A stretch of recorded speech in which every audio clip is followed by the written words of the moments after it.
Hey Pure Youth, I'm going to be giving you a summary over First Peter chapter 5. This is the last chapter of First Peter. And you can split this chapter into 2 or 3 parts. I'm going to split it into 3 parts for you.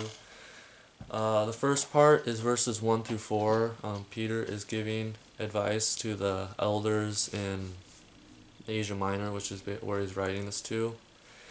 He's appealing to the elders as an elder, and he's telling the elders basically to watch over the people because that's their job. And he's telling them to do it because they care, not because they want to get something out of it, or not because they want to get lifted up, but he says to do it out of humility. And he says if you do this, you will receive a crown. Well, in verse 4 it says, "And when the chief shepherd appears, you will receive the crown of glory that will never fade away." And then he moves on to giving some advice to the people of Asia Minor. He tells them to do what the elders say, and he tells them to be humble because I'll read it to you. It says, "God opposes the proud, but shows favor to the humble." So on both sides, the elders and the people, he's telling them not to be proud and just stay humble.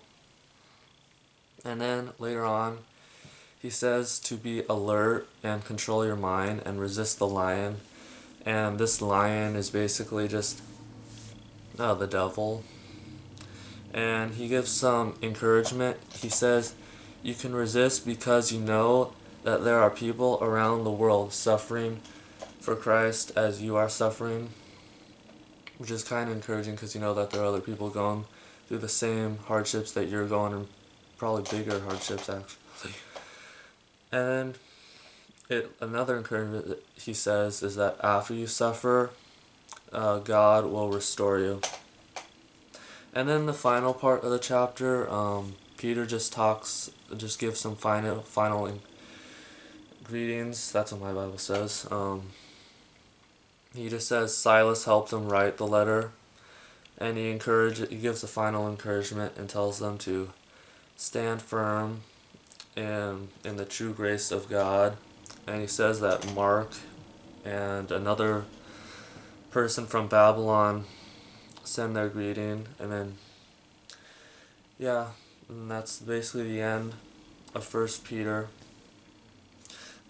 So what stuck out to me was how both sides, the leaders, the elders, and the people, how he tells them to both be humble and not to raise themselves up too high, which I think is important, and even for a leader, because you can't really, that's basically telling yourself that you're better than God. So just remember that, even if you're a leader or someone of authority, remember who's in charge. And I hope you enjoy our First Peter series. Get ready to move on to Second Peter.